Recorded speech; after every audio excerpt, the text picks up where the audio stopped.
G'day. Today we're doing a transmission service on a 2005 Ford Escape with the it's got the V6 motor in it.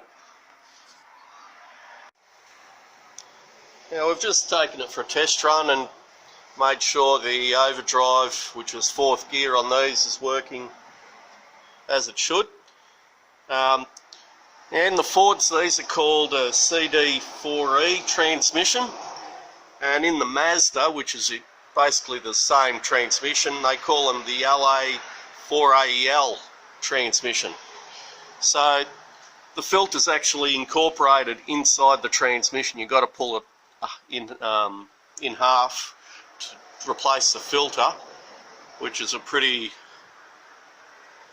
bad idea, I reckon. And there's a little pan at the front of the transmission where you can actually access the solenoid block if you need to change anything. So what we do is we just take the drain plug out here, let the oil out, and do an oil change. While we're here, we're going to actually just check the oil level in the transfer case, which is this unit here. So it's not much to them, well, service wise anyway. And we're just going to go and do that. Now I've just wire brushed around the plugs there, just to make sure no muck gets in there when the plug comes out. It's also a good idea to just blow around it as well, just stops any muck falling in there from above or around the plugs that you're going to remove.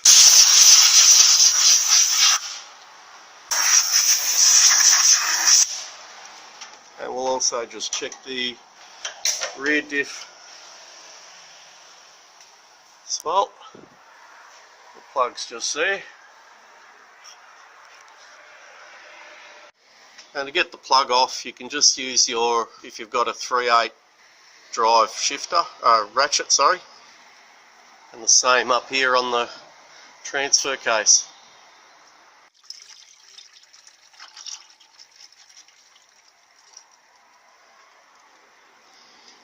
The oil is pretty dark. It should be that pinky red colour. And you can see there's a little magnetic plug or a magnet on the drain plug there, so it's a good idea to clean that as well. Once it gets covered with all that fine metal and muck, it won't work anymore. So that's why periodically it's good to give it a service, or even if it's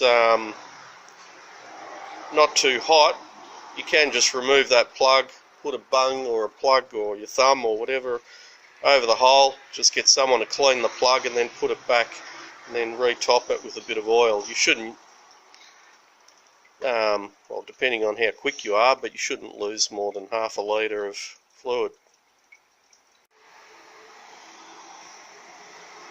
Okay, there's a nice clean plug magnet on the plug. We'll just put that back in. And we're just going to check the transfer case plug.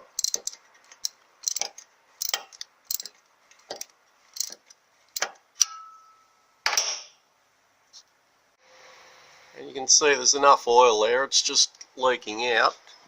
But if you have a look at the magnet on the plug, it's pretty covered, so we're going to, good idea to clean that as well. Now that transfer case plug, all that fine metal was actually caked on pretty hard, so I had to scrape it off with a screwdriver. So it doesn't appear to have been cleaned for a long time anyway. But the oil condition seems fairly clean. So whether someone hasn't bothered to clean the plug, or it's been in there for quite a while, I don't know. And finally, I'll just check the rear diff as well.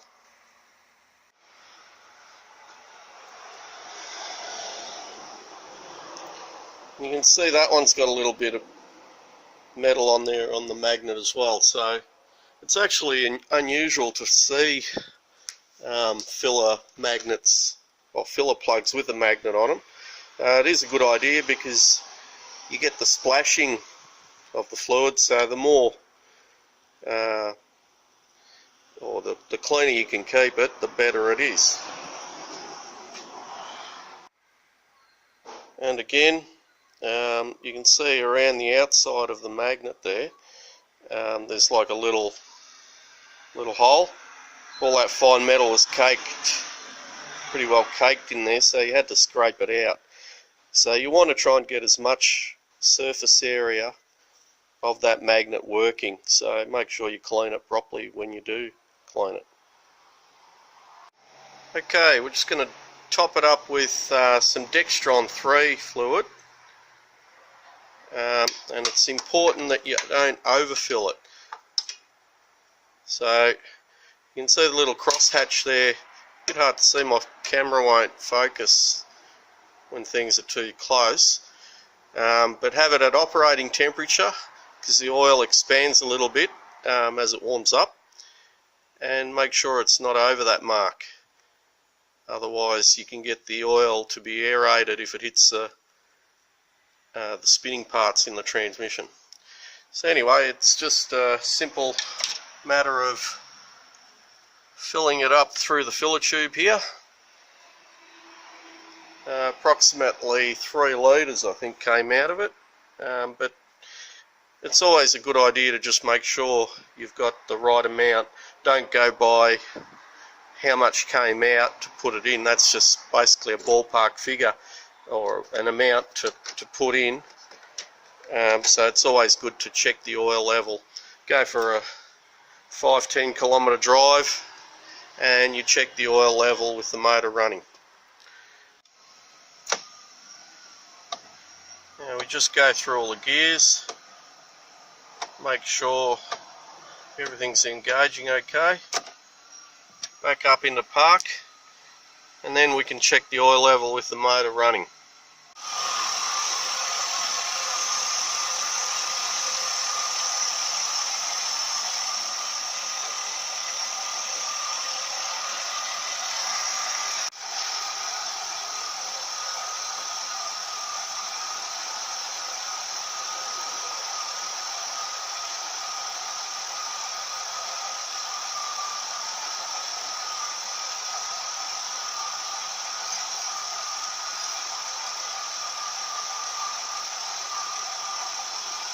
You can see it's up to there,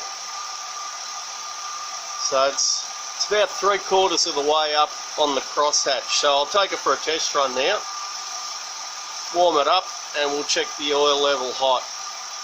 And that's with about, we've just put 3 litres in.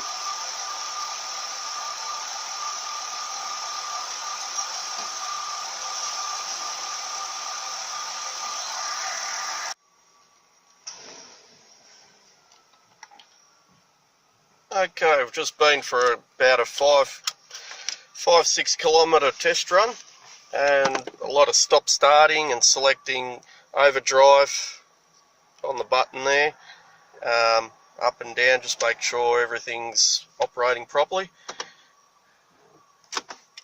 We'll just select all the gears again.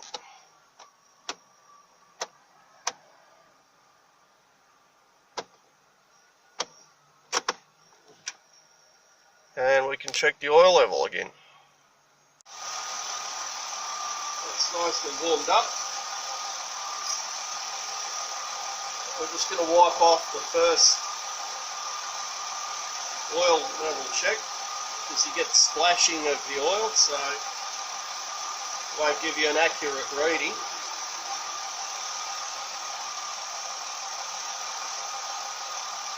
And just straight in, straight out.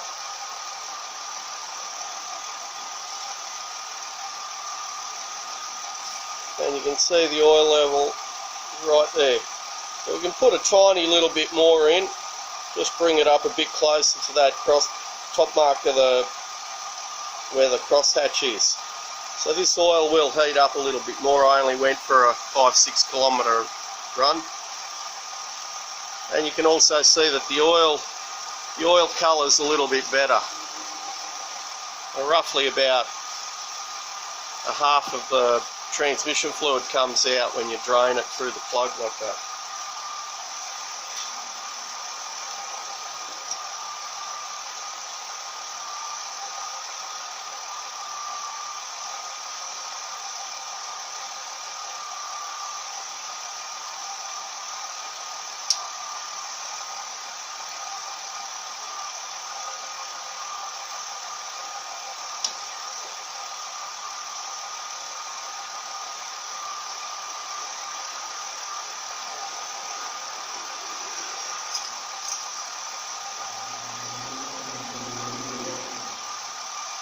And that's brought it right up to the top mark.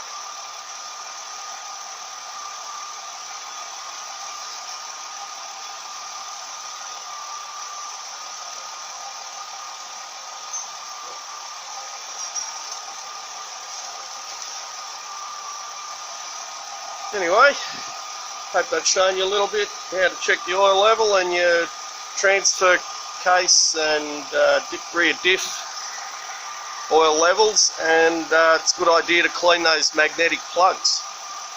Thank you for watching.